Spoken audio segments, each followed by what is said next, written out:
Manthabathe lithuba ndibulise futhi ikhamente mandithabathe elithuba ndibulise wonke umuntu okhoyo ngelihle igama lomfeli nomvukeli wethu onguYesu Kristu. Amen. Ndiyabulela kakhulu befundisi bendawo ukundiboleka elithutshana ukuma phambi kwekhamente yabo on this evening of Holy Saturday. Amazwi liwaphetheyo kanye i-theme endiyiphetheyo, the destruction of evil, the undoing of death. Ukuchithwa kwenkohlakalo, ukubulalwa ukufa. I couldn't translate undoing properly, so I chose just to stay with ukubulalwa ukufa. That is what our readings are about. Ukuchithwa kwenkohlakalo, the destruction of evil, nokubulalwa ukufa, the undoing of death. These words, the undoing of death, okanye ukubulalwa ukufa, are the title of a book ebhalwe nguFleming Rutledge. Le ncwadi ibizwa The Undoing of Death. Kuyo le ncwadi uFleming Rutledge uyachaza ukuthi ukubaluleka kwePasika le yamaKristu, hayi le yamayuda, le eyethu yamaKristu. Amen. I-intention ka-Easter is the undoing of death. Inhloso yePasika ukubulalwa ukufa, ngoba kaloku wayetshilo umprofeti Isaiah chapter 25 wathi kule ntaba ndiza kuchitha ukufa. On this mountain I will destroy death. So intention yePasika ngukudestroywa ngokufa, ngoba uThixo ebebonile ukuthi abantu bakhe abakwazi ukoyisa ukufa. Abantu bakaThixo abakwazi ukoyisa isono. Wabona uThixo ukuba makeze ngokwakhe azobhekana nokufa ngqo, elwe nokufa ngokwakhe. Ngoba nomvumi naye uyatsho okanye uyafakaza, uyatestifya kule nto xa isithi uluntu lonke lwaluwe esonweni nemiphefumulo yonke yayihleli elishweni, uThixo wasikwa yimfesane. Ndithe xa ndiyicinga le nto yokubulalwa kokufa ePasikeni, ndacinga okokuba kanene singamaKristu sisemfazweni. We are in a warfare. Le nto ndifuna sithethe ngayo namhlanje. Ndicela nihambe nam bethunana esiqithini sasePatmos okanye esiqithini sasePatmo. Hambani nam bethunana siyodibana nomnye wabadisipile bakaYesu onguYohane, obhalela amaKristu, ehleli amaKristu eAsia Minor. Ubhala nje uYohane kulesi siqithi sasePatmo ngoba elahlelwe khona ngexesha lembandezelo zika-Emperor Domitian. Ngoba kwakhe kwaba ixesha xa likhula ibandla lamaKristu, where amaKristu babandezelwa khona, batshutshiswa babulalwa khona. Lento iqale ngo-Emperor Nero. Xa isithi u-Emperor Nero yena ungunyana kaThixo, makabhedeshwe ekhonzwe. Xa abantu bedibana naye mabathi kuye my Lord and my King. Wayithi yena ungcwele. AmaKristu bangavumi ukuyenza lonto, bathi amaKristu eyethu inkosi yinye nguYesu Kristu. Yona inkosi esaziyo thina. Wathi ke u-Emperor Nero mawabulawe amaKristu, then the Christians bayozifihla in the catacombs, bayozifihla endlini ezincinci bengafuna ukubulalwa, bamana bedibana emfihlakalweni okanye bedibana in secret places ukuthi bangabulawa. Wabhubha ke u-Emperor Nero wasucceedwa ngu-Emperor Domitian. Aphuma ke amaKristu ebusifihleni becinga ukuba iphelile imfazwe. Kanti u-Emperor Domitian would double the way that Emperor Nero was doing. Wayesithi u-Emperor Domitian amajoni akhe mabaphume bangene endaweni banqonqoze eminyangweni okanye emasangweni abantu. Xa umuntu evula umnyango abuze ijoni limbuze ukuba ngubani na inkosi yakho. AmaKristu ayephendula ngokuthi uYesu uyinkosi. Naxa bephendula kanjalo bebulawa, babethathwa bayofakwa in the Colosseum. The Colosseum is a stadium egcwele abantu abajonge the play that is happening in the center. Ayekwe pha umKristu lo othi uYesu yinkosi. Ukhululwe ke amabhubezi or the lions ukuthi simhlasele lo mKristu. Kodwa ingathi lamaKristu aloxesha babefana nabalandeli baleqembu elihleli lishaya elingu-Kaizer Chiefs.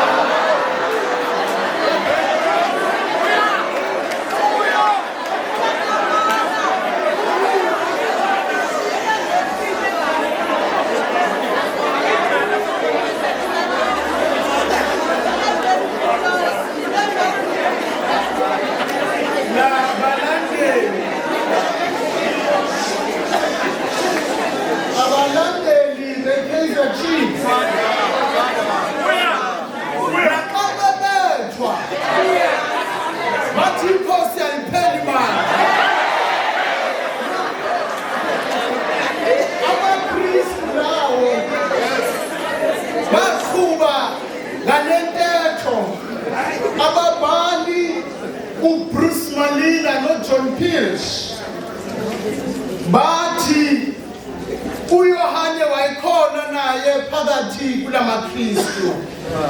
uYohane wayehamba ilizwe lonke esithi uYohane uYesu uyinkosi. Wathi uDomitian makazise kuye ngqo ngoba akafuna ukulalela amajoni. Wayiswa ku-Emperor Nero wabuza uDomitian wabuza ukuthi ngubani inkosi yakho? Wathi uYohane uYesu uyinkosi.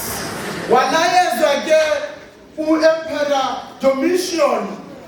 Domitian ukuthi uYohane makalahlelwe embizeni yamafutha abilayo.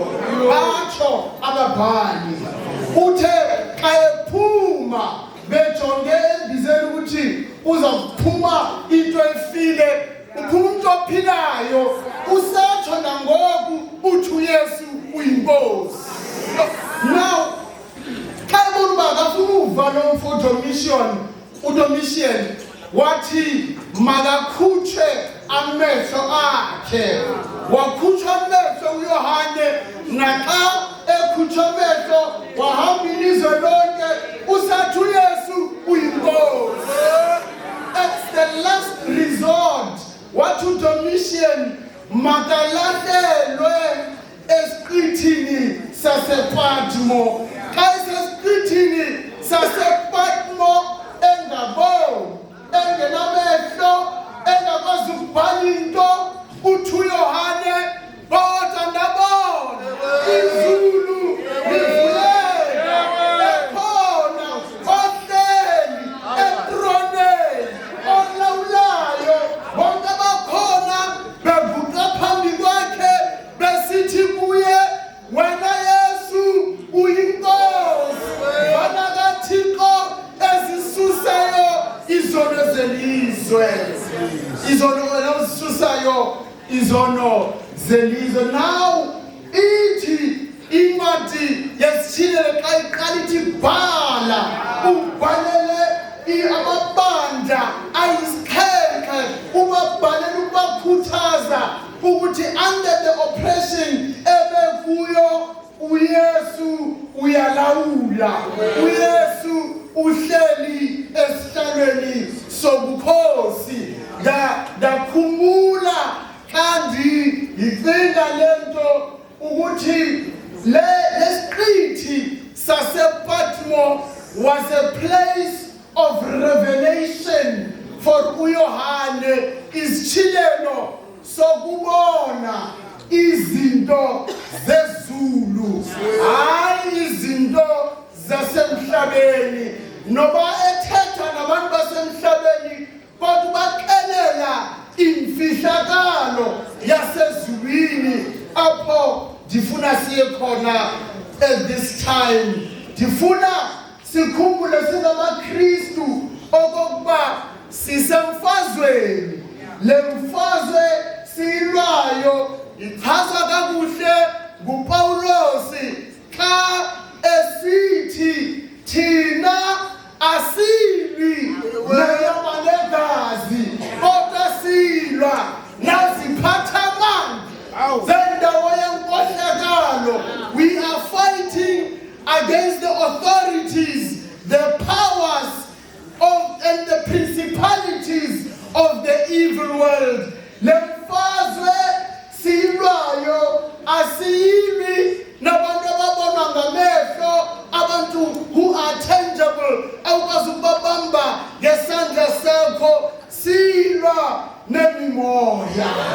Our battle is in the spiritual realm. Our battle is in the spiritual realm. Yaqala le battle kwaseGenesis, xa uyifunda incwadi yokuqala yile sifunde kuchapter 20 xa nothukile kuthathwa ngoGogi noMagogi. uGogi noMagogi bayachazwa kwincwadi kaGenesis, bachazwa beyiziphathamandla zobumnyama, bachazwa I want you to think about yesterday in Mark chapter 15. Xa esithi uMarku for 3 hours ilizwe lonke kwabamnyama elizweni lonke. Those 3 hours was the time when evil thought they had conquered. Yalawula iziphathamandla zobumnyama. Now uGog noMagog, uGog leli gama lichaza ubumnyama. It means darkness. uGog uphuma endaweni ekuthiwa kuseMagogi. So Gog is from Magog. Ubizwa njalo. Ebizwa ubumnyama nje uGog. Indawo avela kuyo imnyama. It is a dark place. But that is not all about uGog. uGog kabechaza ababhali abandibakhotileyo uMalina noPilt bathi wayinentaka ayisebenzisayo uGog. Le ntaka okanye this bird was called uGaga. Now kukhona intaka ezazisetshenziswa ukuthumela imilayeza kwabanye abantu. Ubhala umlayeza urepe around and then lentaka ithathe the message uyixelele ukuba iyaphi. But lentaka le kaGog ebizwa uGaga, lentaka yona yayingakwazi to fly kayilanga livelile. Yayintaka emnyama enomoya omnyama enenhloso emnyama. Lentaka enguGaga yayithunyelwa ukuyohlasela abantu bakaThixo, abantu abakholwa uThixo. Loyo nto ayikhotayo uYohane uthi lentaka kaGog noGog nendawo yakhe enguMagog zoyisiwe. uThixo uzoyisile, uSathane ubotshwe for iminyaka 8,000. Nakuthi uYohane xa eyoyisile ke uThixo, uthi uYohane izulu lavuleka, yabona ihashi emhlophe. Le hashi elimhlophe kwakukho umuntu okhweleyo kuleli hashi elimhlophe. Lo muntu okhwele ihashi elimhlophe kwayena wayenxibe izingubo ezimhlophe evela. Uthi uYohane enhlokweni yakhe lo muntu wayezitshaba ezininzi, many crowns on his head, not just one crown on his head. These crowns dithe xa ngiresearcha ukuba zimele ntoni ezitshaba zenhlokweni yakhe, bathi ababhali zimele the generations of life. Ngamanye amazwi, for every generation uYesu woyisile. For every generation Jesus is victorious. So for every generation ayoyisa imfazwe uthwala isishaba. Uthi uYohane uthi ayevela lo muntu okhwele ihashi elimhlophe wayenegama, igama lakhe nguThembekile, elinye igama lakhe nguLizwi likaThixo. Kodwa uthi uYohane lalikho elinye igama elingaziwayo lalo muntu okhwele ihashi emhlophe. Ubhala nje uYohane, ubhalela amaKristu, abantu abalaziyo eligama. Xa esithi kubo leligama lalingaziwa, bona babelazi eligama lo muntu ohleliyo okhwele ihashi ukuthi lo muntu he is Jehovah Jireh, the God who provides. He is Jehovah Rapha, the God who heals. He is Jehovah Nisi, the God Avena. Bathabawisile kabenzinga kuba bangathixo akekho njengaye. Now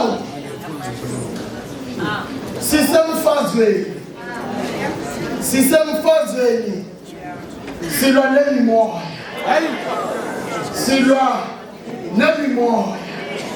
silwa nje nemimoya. Uthi uYohane, kodwa lo muntu xa ndimbona kakuhle on his side okanye ethangeni lakhe kwakubhalwe amazwi athi kumkani kakumkani, Nkosi kaNkosi.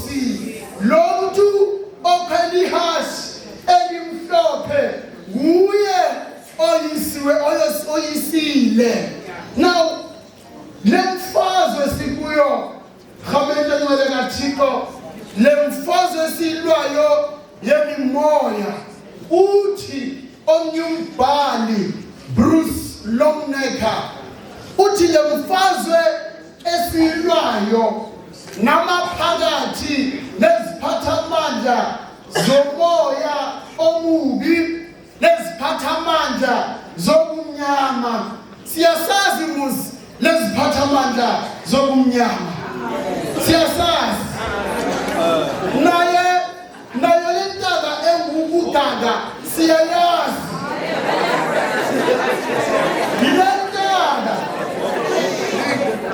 Yilentaka evakalayo ebusuku. Yilentaka evakalayo ebusuku kulelwe. Yilentaka engqongqozayo ebusuku kulelwe. Yilentaka eyenza ukuthi sicinga ukuthi uSathane nguye ophethe amandla. Bakuthi unkuli uyasufike kuseni. Abantu sabethi baqedile ngawe. Afike kuseni akunika amandla amasha. Lemfazwe esilwayo silona mimoya. We are not fighting against normal people. Silwa nemimoya. Lombhali uBruce Longnecker uthi silwa nje, Jesus is standing in the gap. Uthi ayachaza lento uBruce Longnecker uthi on the one side uMsatan, on the other side uMthixo.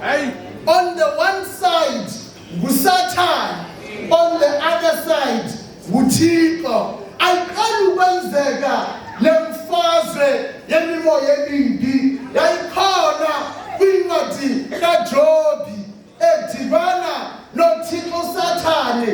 Xa ingelosi zikaThixo ziyozibika phambi kweThixo, wafika naye uSathane wathi uThixo uvela phi Sathane? Wathi ndiphuma ekuthuthathutheni elizweni ndilinga abantu bakho. Lemfazwe yayisoloko iqale kwangoko, kwanamhlanje isaqhuba lemfazwe noSathane. Uthi lo mbhali uSathane ume ngapha, uThixo ume ngapha. uSathane ulwa nabantu bakaThixo, uyayiphonsa imikhonto yakhe. Xa yayiphonsa, there is a gap between uSathane noThixo. Athi ke umbhali, but Jesus is standing in the gap. In the gap. Akubeke lo mbhali uthi uThixo in the gap. Uthi he is seated on the edge. He is seated on the edge of the world. Uphethe ilizwe lonke. He's got the whole world in his hands, but he is standing in the gap. Noma uSathane ecinga uba unamandla, we have a Jesus who stands in the gap. Noma ukufa kuba unamandla, we have a Jesus who stands in the gap. Noma abantu belele namhlanje boyiswe zizinto zomhlaba, boyiswe kukugula emhlabeni, boyiswe into ezahlukileyo, noma belele nje, we have a Jesus ophumayo ekhanyasi elimhlophe elawula indawo yonke. Kunamaxesha xa amajoni bebeye emfazweni, xa bebuya boyisile emfazweni, the mark to see ukuthi they have been victorious wawubona ngokuthi ugeneral uzabuya eqhele ihashe elimhlophe. Then you knew ukuthi the armies have been victorious. Ngamanye amazwi uthe uYohane xa kuvulwa izulu ndibona ehleli kwihashi elimhlophe Jesus has been victorious. Uthi uYohane wayengahambi yedwa ke lo muntu oqhele ihashi elimhlophe, wayehamba nezifebe, ehamba nabantu xa sibacinga every Sunday. Xa sicula ingoma yebandla siyakudumisa Thixo, siyakuvuma ukwakho Yehova. Xa sifika kwindawo umphaso odumileyo obafele wena nawo uyakudumisa. Lo mphosi uthi uYohane nawo wawunxibe izingubo ezimhlophe, baphumile embandezelweni zobumnyama, behlukene nobunyama, behamba ekukhanyeni. Aba bantu bazihlwele ebahamba noYesu, yilaba bantu athetha ngabo kuchapter 6. uYohane uthi xa kuvulwa izulu ndabona imimoya iphithizela ezibingelelweni. Le mimoya yayikhwaza isithi uThixo kuyoba kube nina simbandezelwe nguSathane, sikhulule kulesi sibingelelo. Chapter 19 ubakhululile ngoku uYesu bahamba naye benxibe izingubo ezimhlophe, boyisile. They are victorious. Death is not the end. Now xa sisemngcwabeni bethunana siye sibone in a funeral kukhona a coffin in the funeral ingene ecaweni, and abantu abaninzi baye bave ubuhlungu xa bebona umzali wabo elele in a coffin. Nam ndeva obuhlungu xa wam utata naye elele in the coffin. But xa elele umntu in a coffin, xa elele in the coffin, that is a sign yokuthi the powers of death have done their worst. Xa eselele umntu amandla ukufa akusenamandla. There's nothing you can do to that person anymore. There's no pain you can cause them anymore. There's no amount of gossiping you can cause anymore. There's no amount of scheming you can cause anymore. Awukwazi nokumbambulwe naye kuphelile, kugqitshiwe. Xa elele apho kugqitshiwe kuphelile. This person uthi uPawulos ngophanyazo xa ikhala itrompita enkulu, we shall be changed. Akathi uPawulos siza kufa, but uthi we will be changed, we will be transformed. Sizophuma apha siyiswe kwizulu elilandelayo, siye kwilizwe elilandelayo, siphume kule elinembandezelo. Mandigqibe ngelithi le hashi emhlophe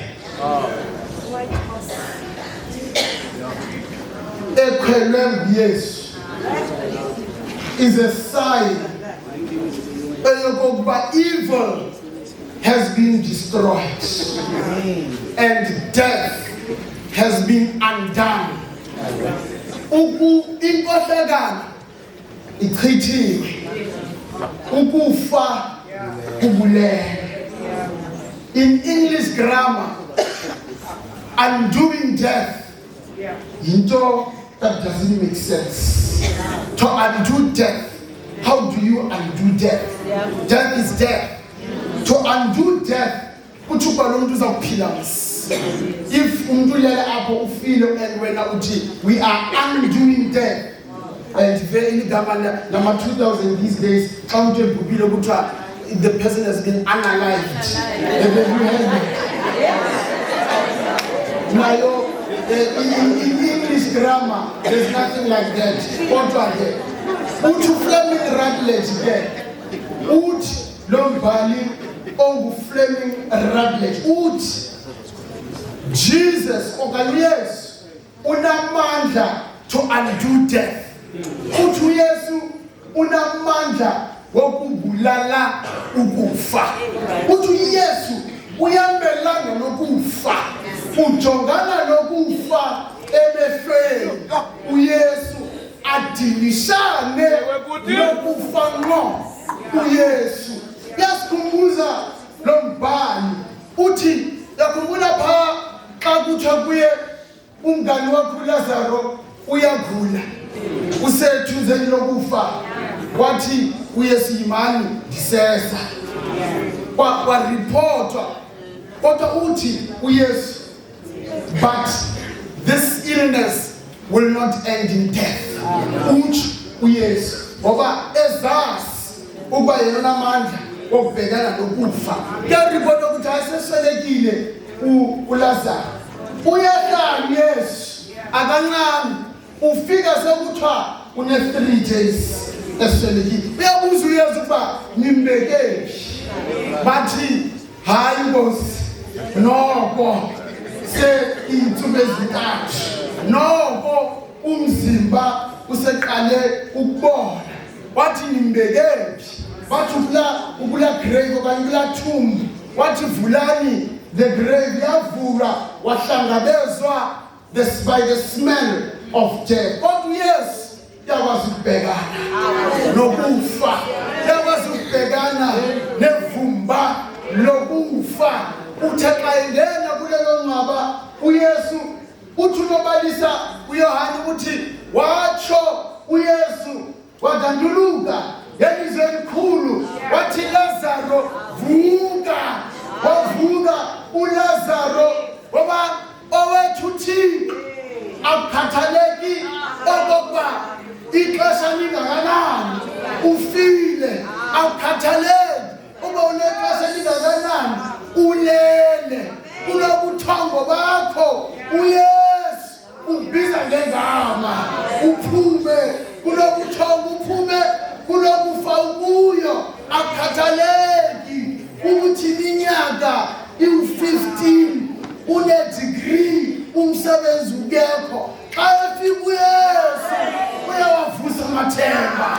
Xa efika uYesu utsho ngegama uvuke kulobuthongo ukubo. Uthi lo mbhali uthi kaloku siye sithi mos phakathi kokudliwa kobomi siba sekufeni, kodwa ukhona uYesu ojongana nokufa on our behalf so that we don't have to do it.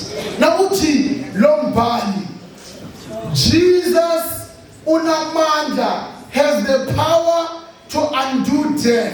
Xa sisithi thina uphelile ngathi sifile asiyindawo ithemba lifile, uthi kuthi uYesu, I am the way, the truth and the life. Whoever comes to me will inherit eternal life.